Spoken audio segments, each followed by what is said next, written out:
Hello, this is Yarrow, and welcome to Vested Capital, episode number 22, featuring my guest, Russ Heddleston, the co-founder and CEO of DocSend, which was acquired in March of 2021 by Dropbox for $165 million. Vested Capital is a podcast about how people make money and put their capital to work. I interview startup founders, angel investors, venture capitalists, crypto and stock traders, real estate investors, and leaders in technology. Today, you're in for a treat with my interview with Russ Heddleston as he shares the story behind the creation of DocSend, a company that allows you to securely share and get analytics about documents you send across the internet. So we hear about the origin story behind that idea, what they did to initially grow it, the focus on product development as a marketing technique, some really unique insights into a content marketing strategy that's a bit counterintuitive at first, but make sure you listen to the whole story because I think it's very relevant for anyone who's running marketing. I certainly took it as the chief of marketing for my own company. I was thinking, that might be an opportunity for me to kind of replicate this idea that Russ and his team used to grow DocSend. And then we hear the completion of the story. Well, maybe it's completion of the start of this story because DocSend is still an ongoing unit now within Dropbox, but we do hear about that acquisition. So how DocSend was eventually sold to Dropbox for $165 million. Of course, we also go back in time and hear the first origin story of Russ and his prior company before starting DocSend, which is a company called Pursuit, which was acquired by Facebook. When I say acquired, though, it was more of an acqui-hire. So they were acquiring the company to get the talent, including Russ, behind the company.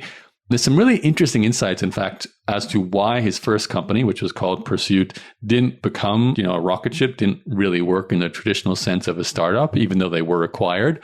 Very counterintuitive to why it didn't work. And that led to some interesting insights, which Russ carried forward with his co-founders when they started DocSend around this idea of doing research into why your company might not work or why it hasn't been done already in the way you're thinking about doing it. That was definitely counterintuitive for me to think about. So really good lesson from Pursuit, which they carried forward into DocSend. Great startup story here. Really great technical founders. So lots of insights from Russ on growing a SaaS company. He especially loves business to business SaaS, as you'll hear in the end of the interview. And speaking of the end of the interview, we also talked about what he's done with some of his winnings. Obviously, he was a co-founder, so had a large chunk of that $165 million went to him. He didn't give us too many details, but it was interesting to hear what his philosophy is around how he uses some of that money investing, being an angel investor as well, or a limited partner in some funds and so on. So you'll love this if you're interested in starting your own SaaS. And on that note, if you do want to share this interview with anyone who is starting their own SaaS startup, this is definitely one of those episodes to share. Lots of insights into the marketing side, the growing of the team side, and the getting investment side. That's pretty much the focus of this interview. And also, if you have not done so already, please do subscribe to Vested Capital. Why haven't you subscribed right now? We're at 22 episodes, so you should be a subscriber. Hit the plus, the follow, or the subscribe button on the app you're currently using to listen to this podcast. It could be Google or Spotify or Amazon or Apple with iTunes. They're all great places to get Vested Capital. Download it. That way you'll get every episode as I release it. Plus you can go back through the entire back catalog or pick and choose which ones you like and have a listen to them. Also, share this episode and share Vested Capital with anyone who's interested in growing their capital or interested in startups or property investing or crypto. I've got lots of interesting guests coming up in all those topics: property, crypto, more startup founders' stories to share coming up on a future episode very soon. But for now, we're going to dive into this interview with Russ Heddleston, the co-founder of DocSend. Here we go. Russ, thank you for joining me today. Thanks, Sarah. Great to be on. So, if anyone Googles your name, they're going to find out that you are the co-founder and CEO of Dropbox and also the story of being acquired by DocSend. I'd love to dive into the startup story of DocSend and leading to the acquisition, but I always start my podcast by going back in time and just finding a little bit about your early days. So where were you born and raised? Yeah, sure. So I was actually born in San Francisco, but my dad was in the military. So I kind of moved around a fair amount, like San Francisco to Berlin to Denver, Colorado. And then I did middle school and high school in Sioux Falls, South Dakota. and then moved out to California to go to undergrad and grad at Stanford. And that's kind of where I got into tech, and I've been loving it ever since. So you did like computer science in Stanford, I assume? I started off actually not knowing what I wanted to study and decided to study engineering. So I started in electrical engineering and built robots, and then ended up liking the software side of it more. So I did a master's in computer science. But it's kind of, I worked on a few different things, but left Stanford being very, very smitten with just software, the internet, and building technology companies. So was the plan while you were in Stanford? I know that's a unique situation where it's not uncommon to be thinking entrepreneurial as your next step, even while you're in Stanford, as opposed to maybe other universities where it's more, I'm going to get a job in a career, lawyer, doctor, whatever. Were you thinking, I'm going to be an entrepreneur upon graduation, or what was your thought process? I wasn't sure. It wasn't like a thing I had to do. I did a fellowship program called the Mayfield Fellows Program at Stanford. It's a 9-month work study program that was just really, really excellent. And I learned a ton about entrepreneurship and met some really great people.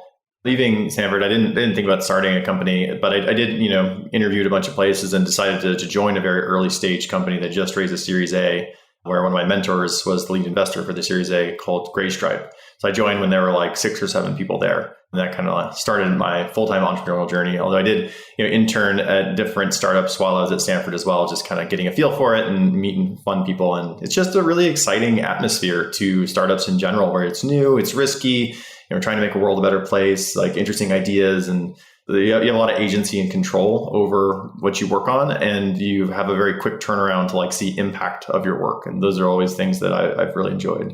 Nice. Yeah. So did that initial startup, you were an early employee. So did you ride that all the way to it leaving, or did you leave earlier and start your own thing? I left to go to business school at Harvard. So I was at Graystripe for about 3 years, and it is not uncommon at startups. I moved around a few different times there. Ended up running the engineering team. And then kind of rebuilding, the company pivoted over to the early iPhone and advertising on it, and that worked out well. So after I left, they ended up selling the business to ValueClick, and it was a good outcome for everyone involved. Okay, so you chose an MBA as your next step. I did. It was funny, in the interview I had there, they were basically like, why do you want to go to business school? And my response was like, well, I think there is a big opportunity cost, and as an engineer, I don't need to, but I just thought it'd be a lot of fun, and I thought that the curriculum would be useful and the network would be useful, and so those things have definitely turned out to be true for me. So whenever people are like, oh, should I go back and get an MBA? I'm like, well, the answer is it depends. Most people don't need to, especially if you're already in tech. But I thought it was a really great experience for me, but mainly because that's had a lot of interest in that. And just kind of, it's an overview of things I didn't know anything about. And it was also a great place to start my first business, was to go try starting a company while I was in an MBA program. Is that what you did? Yeah, I interned at Dropbox for my summer while I was out of Harvard, and there were 15 people there at the time. It was very, very small. I tracked down Drew and said, hey, I'm going to do some great work for you this summer if you'd let me. And it did. But then after that, started my own company called Pursuit with a couple engineers that I had worked with at Trulia. And we raised a seed round money for that, and kind of like built and launched our first product. And that company didn't make it, mainly because we chose not to keep going, because the stats just didn't look like we wanted them to with the product that we launched. And we were going to pivot and ended up selling to Facebook as a talent acquisition, interviewed at LinkedIn and Facebook. And so anyway, that Pursuit was something I got off the ground while I was in business school. Yeah, just tell me a little bit more about Pursuit. I know it was like a referral network for sourcing talent. Was that the sort of summary? Like you were trying to monetize the process of hiring and sourcing good employees? Is that roughly it? Yeah, pretty much. As they say, there are no new ideas in the world. So other people have tried that as well. I think it's probably better as a feature of the, like a Talent or something, or the ATS, the applicant tracking system. But yeah, the idea was that referrals are a really great source of high quality candidates. But if we can motivate people to share those opportunities in their network further, then you'll get even better quality candidates being referred. And so we were hoping to use the kind of referral bonus that companies often use as an incentive and split that amongst multiple people. So, it was a reasonable idea at the time. Yeah. I mean, when you say it, it sounds like it makes complete sense. But I think I remember hearing another podcast, you talked a little bit about the counterintuitive reason why that didn't actually work out. You mind just sharing, what that was? Yeah, and this is a good example of something for all founders. When you go start something, for Pursuit, we were solving a problem that we ourselves had as engineers and trying to source good talent. And so we just got right in and started building. And the reasons that it didn't work were probably reasons we could have been able to understand before we even started writing code, which was that the people who are the best at referring other candidates generally do it for reasons other than money. So as soon as you involve money, it gets weird for them. So with our system, what ended up happening is that, yeah, we were referring candidates, but they were referring them outside of the system. So the money, rather than acting as a motivator to share these things, actually detracted from the people who were best able to like get these things referred out there. So the behavioral psychology of what we built just didn't fit super well. And for my master's at Stanford, I studied human computer interaction. And I picked that one just because I think that there is a lot of nuance to like how we as humans interact with websites, software, the internet, other humans, and behavioral psychology is like just super relevant. So, that was a great learning experience with Pursuit, going through the whole process end to end. But it definitely has informed my thinking on when I talk to other founders, like, what's all the research you can do ahead of time? And like, how far down the line can you think about what you're building and the implications to it? And if it's actually going to work and solve a need, or if there are going to be unintended consequences to the way in which you set up incentives in the software you're building, in whatever type of software that is. Yeah, I can imagine it'd be difficult to discover that while you're building the platform. I can imagine you could certainly do some exploratory research without the software, but I wouldn't necessarily jump to that conclusion. I mean, I'm even thinking back to my own experience right now with my current co-founder. We're talking about, like, we have an affiliate program that confers a commission, but then we have natural word of mouth. And there's something about offering the money to stimulate word of mouth kind of diminishes the natural aspect of the word of mouth. So it is interesting psychology. I'm curious, with your complete from beginning to end process with Pursuit and then working at Facebook, what did you take away from that experience in terms of what you would do differently with your next ultimate startup, which I believe, was DocSend? Yeah, I mean, one of the takeaways was, most things don't work. And so if it's not going to work, you want to get to know quickly. So I'm happy that we didn't keep working on Pursuit. I don't think it would have worked out at the end of the day. I'm very happy that we decided to go to Facebook, got to work on amazing stuff there, meet some really, really talented people, have a ton of impact. And then when I left and started DocSend, I've got two founders, Dave and Tony. We all went to undergrad at Stanford together. We all worked at Gray Stripe together. Before we started writing code, we actually interviewed a bunch of potential users and just did a lot of research in the market on this concept that was DocSend and why might it be a bad idea. And if something is a bad idea, hopefully with a couple months of research, you can figure out why, talk to other people who've tried to do that in the past or who's failed at it, or just generally do as much research as you can. But if it's a good idea, you basically can't prove it's a good idea. You just kind of fail to prove it's a bad idea. So for DocSend, we spent a few months before we started writing code being like, why on earth hasn't anyone else done this? Because a lot of the value props and features in DocSend already existed in other systems. And there was, a list of companies that have tried and failed something similar. And then we also went around to big companies and said, why don't you build this internally? And so kind of at the end of it, we were like, well, someone should build this. Like, it makes sense if you're sending documents that it's better to be a link than an attachment. And it makes sense that you as the sender would like to see if they're reading it and for how long, and do they forward it to anybody? Those things all make sense. So someone was always a certain point where they're like, wait, we just got to go build it. One of the interesting behavioral psychology parts of DocSend early on was that there was a common concern that, hey, by tracking people's usage, maybe that is creepy. And maybe that's like a bad thing. And so maybe you're going to fail because like people don't like being tracked. And throughout the whole history of DocSend, that has continued to come up. But what we found early on was that it's a pretty small minority of people who push back on it like that. For a lot of the scenarios in which DocSend is used, like you as the sender, and then between you and the recipient, that's really important information that's being shared. And so just as if you and I were having like, a conversation like this, I can tell if you're paying attention. I can tell your body language. I can see that you're giving me your attention, which is awesome. And if I send you a DocSend link and you read it, you could either view that as, hey, that's kind of creepy, I'm tracking you. Or I, as the sender, end up just being very appreciative. Like, thank you, Yarrow, for spending 3.5 minutes reading my pitch deck that I've poured a lot of time into. And so there are enough people for whom like this adds value that DocSend's been able to take off. And so it ended up not being a concern, and it has not impacted any of our growth numbers. But it's interesting to me that it was such a big potential concern early on. And a lot of people pointed to it as like a reason that DocSend might fail. But we're well over 20,000 customers now, growing really, really fast. And it has continued to be the case that DocSend just adds a lot of value, and that is not a concern. Yeah, I'm thinking back. I listened to your interview with Jason Calcanis on This Week in Startups, and you guys certainly had a bit of a back and forth about the different pros and cons around that sense of the security around both just sending an email and the acknowledgement of receiving it and opening it.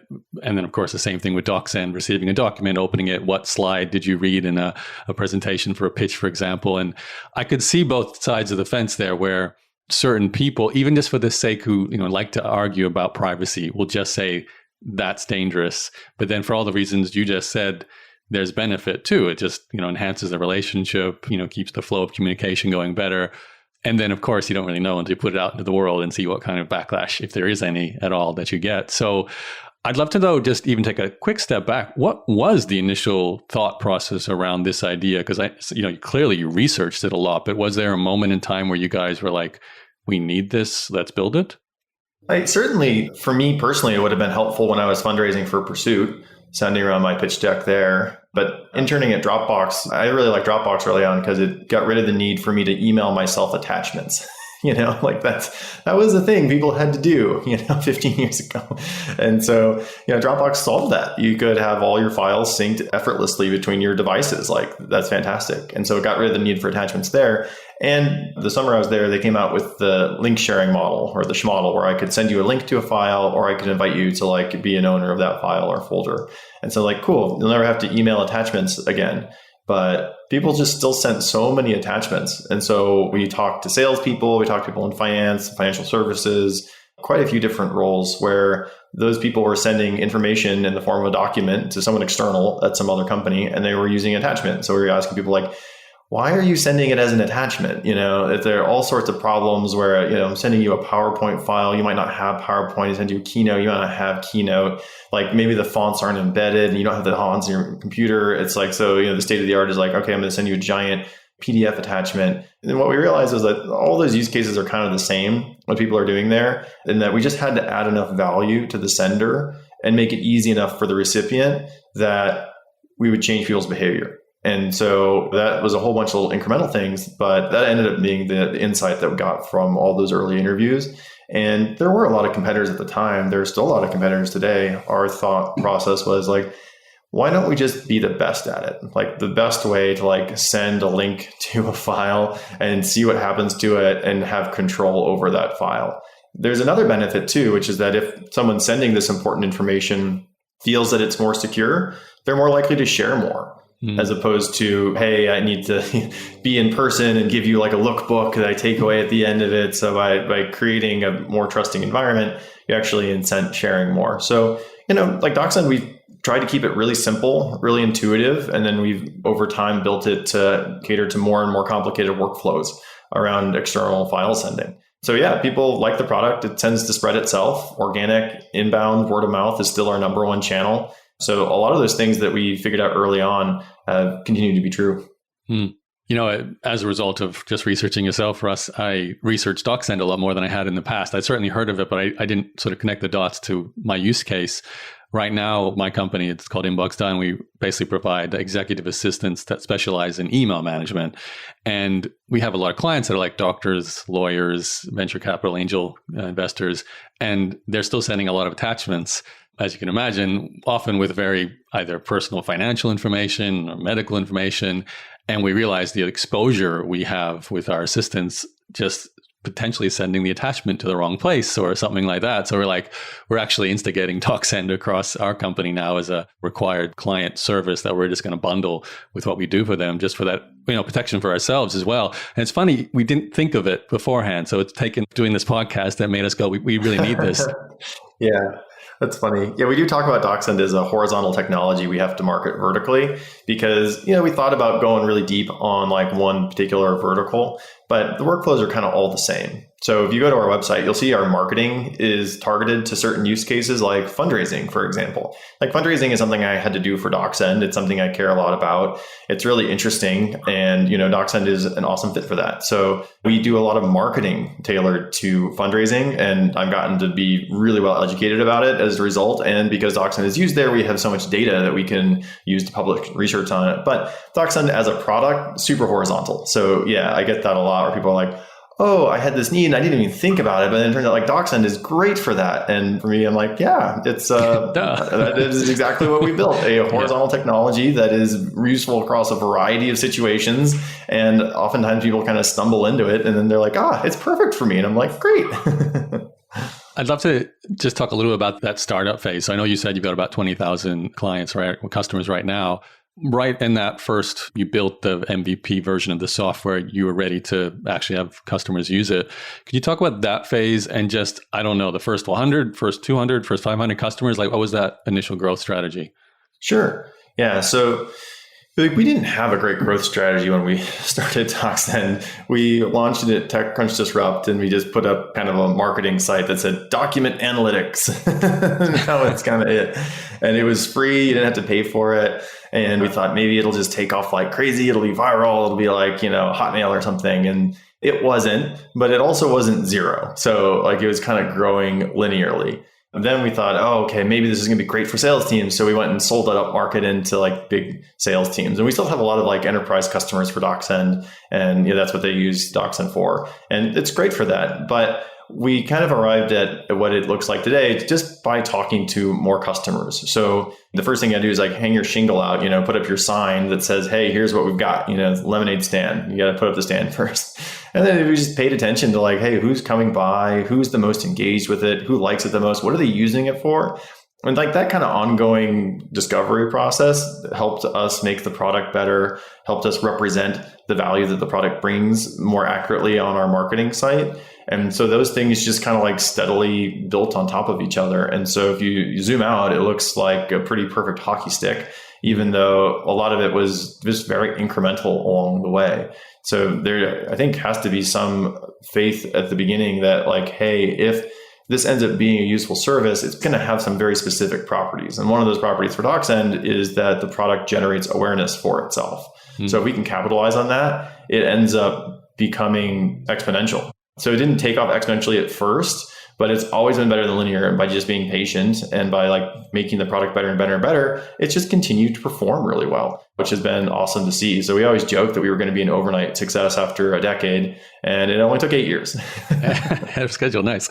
Yeah, the inbuilt virality of sending a document with a link that says DocSend that then gives you the experience of using it. It does harken back to the old Hotmail days when you send a Hotmail with Hotmail from Hotmail, and then you want to know what that is. So yeah. The only unintuitive thing there is that it's not as common that the recipients are also senders. So, right. For example, in the startup fundraising use case, venture capital investors actually don't send that many documents. Like they're receiving a lot of documents. Mm-hmm. They do eventually send their own documents when they go through their own fundraise, but they only go through their own fundraise typically every like 2, 3, 4 years. So it's much less common. But what we found was that a lot of those investors end up being advocates for DocSend for their own investments, because they would get links and they might grumble a little bit about it. And then they click on them anyway, because it's just faster than like responding back like, hey, send me the attachment, which is just like, I got the link, fine, I'll click on it or look at it. But then other founders, they're like, hey, you should use DocSend when you send around your deck for your fundraise that I'm a part of. And so ended up being word of mouth more so than product virality, although there is still some product virality, whereas Hotmail or like a Superhuman, anyone who's sending email or receiving email is also doing the inverse, right? You receive an email, and you're also sending emails. And so anyway, every product category is different. That's just part of the nuance to DocSend. Yeah, that's another nuance. It's a little bit like the nuance you had with Pursuit, the same thing. You don't necessarily see it until you start practicing. I'm, as a startup founder, and a lot of the listeners are the same, we face this decision about how to put our marketing budget to work. And, you've got pay-per-click on whatever it was, Google, Facebook, Instagram, and so on. PR, you sponsored TechCrunch Disrupt, that would have been an investment of some money.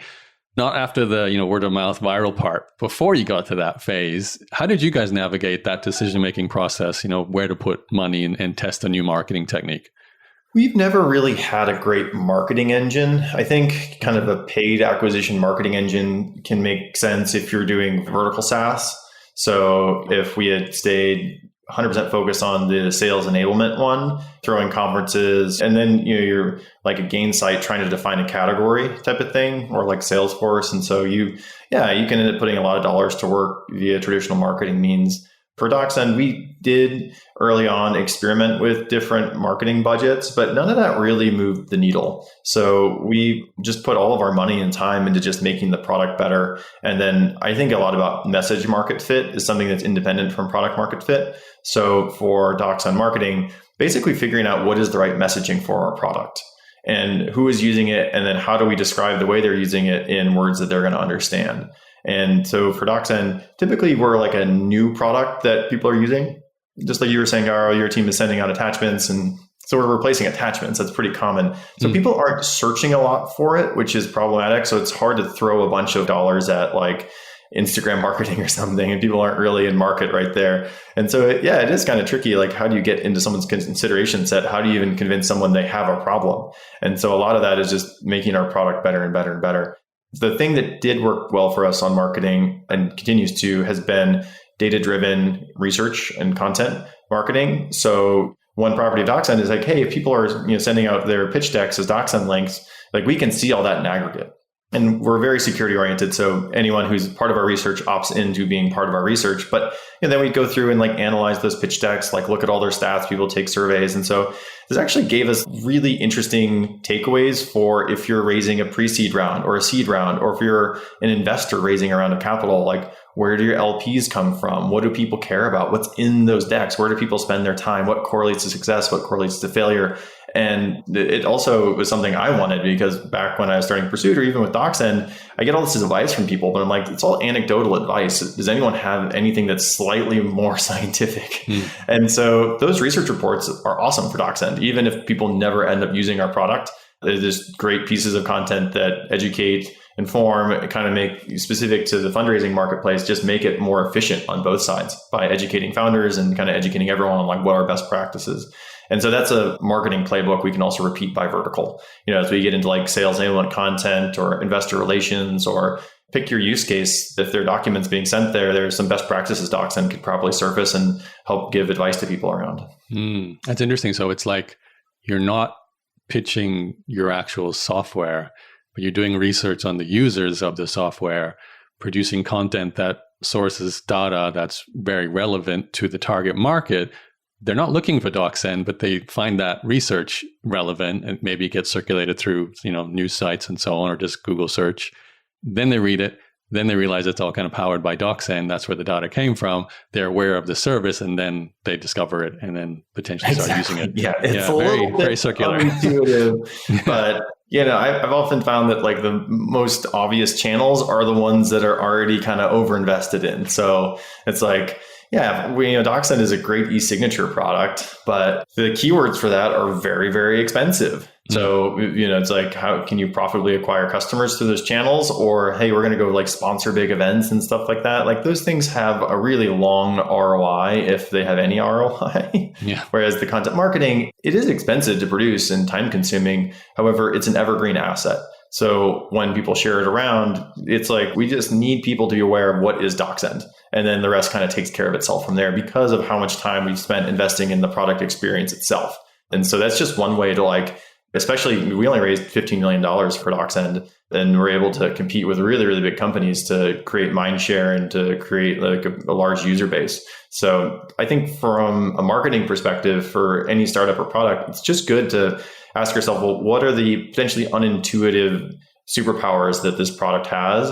And then how do we use the product to like gain more awareness for ourselves in ways that are other than just like, let's just throw money at Google search. And we do those things too for DocSend, but it's more like 10, 15, 20% of our net new signups should come from paid rather than, we've just got like a giant demand gen engine that's accounting for most of our growth. Okay. That leads me to another question then. So given product as marketing was clearly a focus for you guys, you were relying on just producing the best version of this solution. That, correct me if I'm wrong, would have meant a lot of your funding went into talent on the engineering side and product development side. What did that look like for you guys? Because I know you came from a background of having, I don't know if computer science, I'm not sure how much of a developer you were yourself. So what was like the initial engineering team around DocSend? Yeah, great question. So my co-founders, Dave and Tony, are also software engineers. So when we were starting out, we all just sat around coding. It was great. We would just be at a different person's apartment every day, kind of rotate around, and we'd sit down and just write code together. It was great.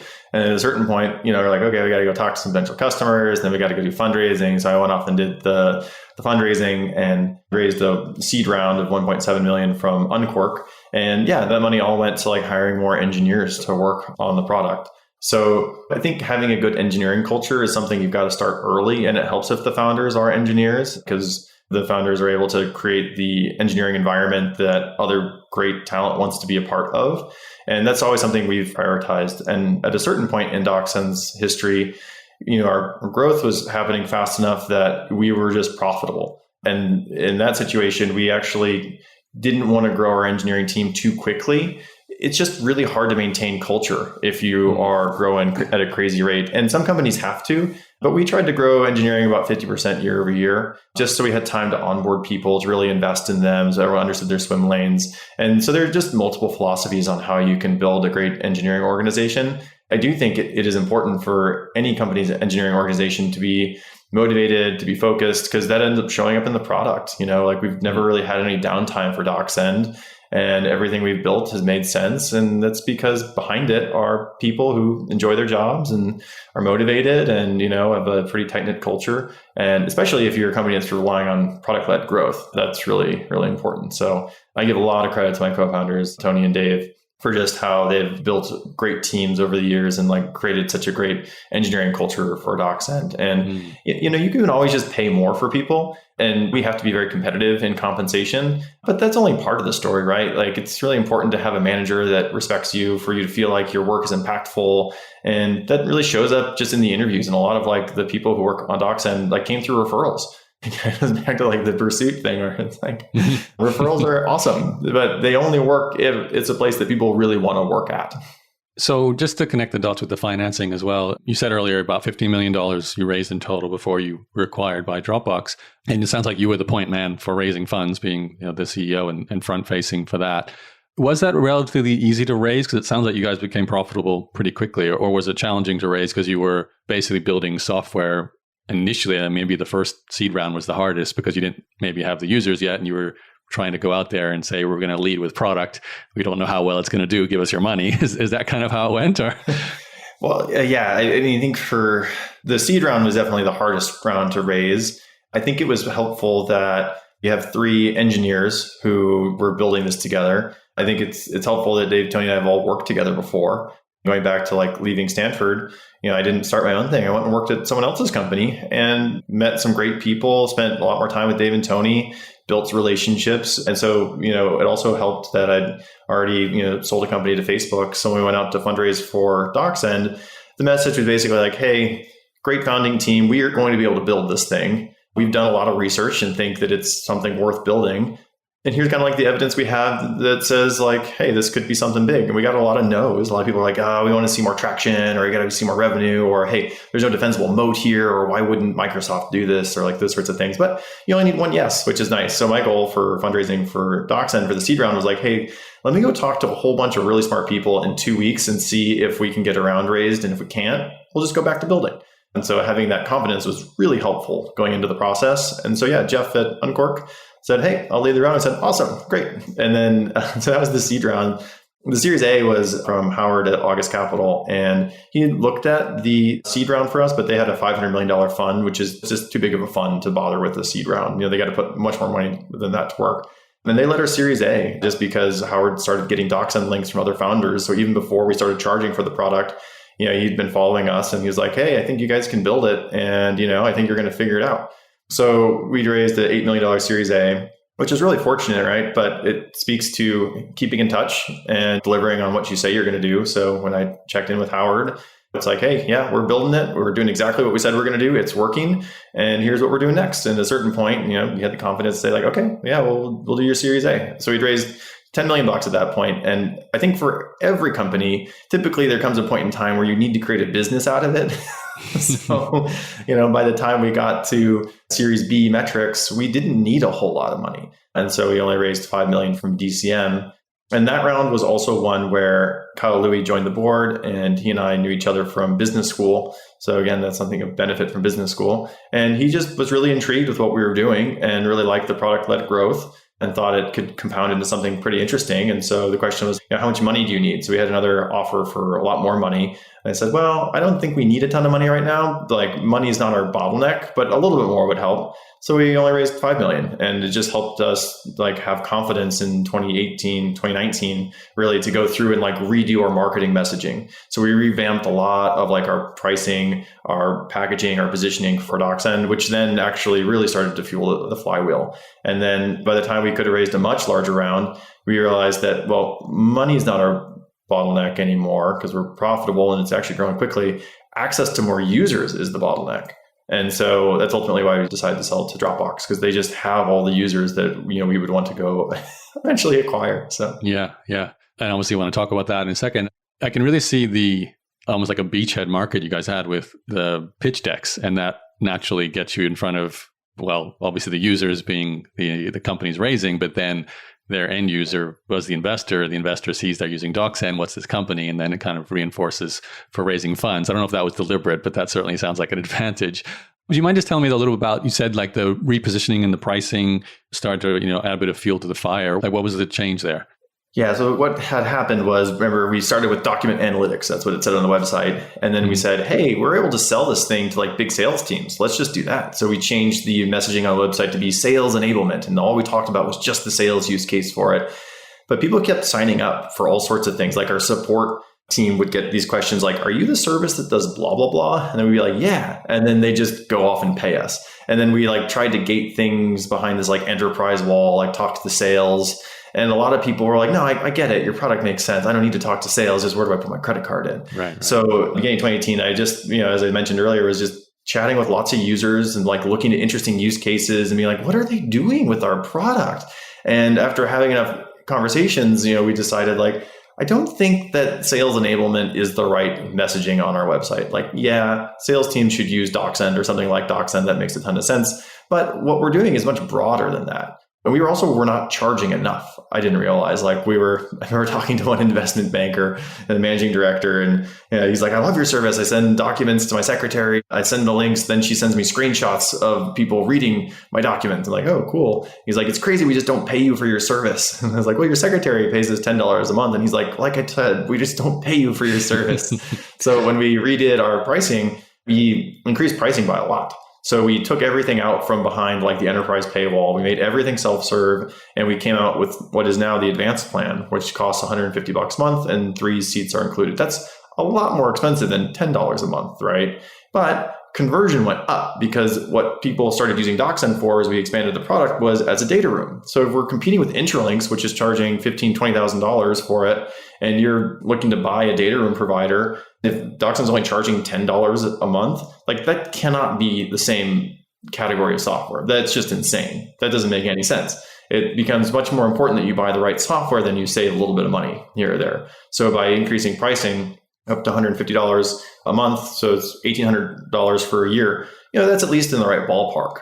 And then in order to do that, we had to change up all the messaging on our website. And so if the little 4 Ps thing, we left the product the same, but we changed pricing, packaging, and positioning. Mm-hmm. And getting into data rooms is $2.5 billion a year in revenue, is a huge market for us. We're able to be quite successful there. We also have gotten into e-signatures. And so as we continue to add more and more functionality to DocSend, it increases the LTV, it increases engagement, it increases virality, all that sorts of stuff. But it was so interesting for me a few years ago, going through, and that's why I said message market fit is so important. So for DocSend, kind of figuring out that right messaging on the website allowed us to take advantage of the product spreading awareness for itself, and reduced a ton of user confusion. Really smart, creative users were able to figure out how to use DocSend for different things. But for everyone else, we had to make it obvious for them, right? If you go to a product's website and it doesn't speak to you and your use case for it, you're not going to go buy it and figure out if you can shoehorn it into your use case, generally speaking. Like the product has to say like, hey, I know who you are, and here's exactly how you're going to use our product. And so by doing that, that just increased conversion a ton. And was that mostly driven by your research into your current customer base, right? Like you weren't guessing, you knew by seeing segments within your customers, okay, they're using it for this. We haven't really presented our positioning and our marketing materials around that. Let's do that. Is that right? It's like the intrepid few we'd find, there's like the people who were using it for something and we're just like, isn't that interesting? A few of them would chat with us and answer our questions and be like, why are you using it for this? Yeah, so they were already in our user base, but by having a relatively cheap product, that meant that it was pretty accessible. It wasn't like, $50,000 minimum annual spend, which is just a different way to go about things. So by having DocSend as a product be something that you have a free trial with it, we used to have freemium for it as well. We were just able to observe how it's being used and then unblock people there, which is actually a super valuable lesson from Facebook early on too. I remember Chris Cox talking about how they would just observe Facebook users running into walls and then unblock those things for them. Like when Facebook came out with the news feed, it's because people were just running around to all their friends' profiles to see if anything was new, which is insane. Just put that in a news feed, and for DocSend, it was like, okay, wow, people are really wanting to send one link to multiple documents. We should probably build that feature. Oh, now we're a data room provider. Okay, cool. What does that mean? And kind of following the thread incrementally along. Yeah, that must be fun too as a founder. I know we're almost getting close to the last 10 minutes here, Russ. I'd love to know, obviously, the decision to exit. So a bit of a loop here. You were interning at Dropbox. So you clearly, and that was early days at Dropbox too. I think you said only 5 employees at the time. Was that when you were interning? 15 or 20. 15? Yeah. Okay. So you clearly were in touch with everyone on staff then. So you would have known the founding team very well. How much did that play into the decision to ultimately partner and sell DocSend to Dropbox? I don't think very much of my personal relationship mattered. So Drew's founder and the CEO of Dropbox, and it certainly didn't hurt that I worked with him in the past.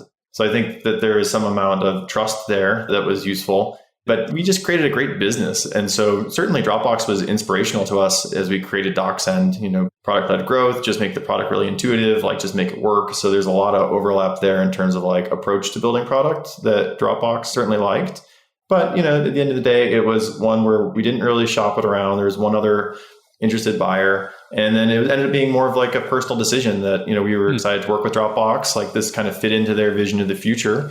And for us, it was exciting to think about having access to their really, really large user base. So it is kind of a rare and interesting, full journey to come, back to Dropbox years later. It's funny because when they turned on my Dropbox account, I still had all my old work stuff in there, from 10 years ago. It's still here. But it just happened to be the case that what we built with DocSend fit in really well to what Dropbox was moving towards in the future. And, big companies evolve too. So, I kept in touch with Dropbox and some other potential strategics, and we didn't need to sell DocSend. It's just something that we did because it was exciting and interesting and a good fit. Yeah, I wanted to ask, it sold for, correct me if I'm wrong, it's TechCrunch I'm quoting for here, $165 million. How did you determine a price, whatever you're comfortable sharing in terms of numbers? I'd love to hear about it. Yeah, it depends on the situation and the scenario. Sometimes founders use a term sheet to drive up the price, sometimes just willingness to pay. But for DocSend, we hadn't raised a whole lot of money. So that meant that everyone could make money. And what they reported is at 11x ARR.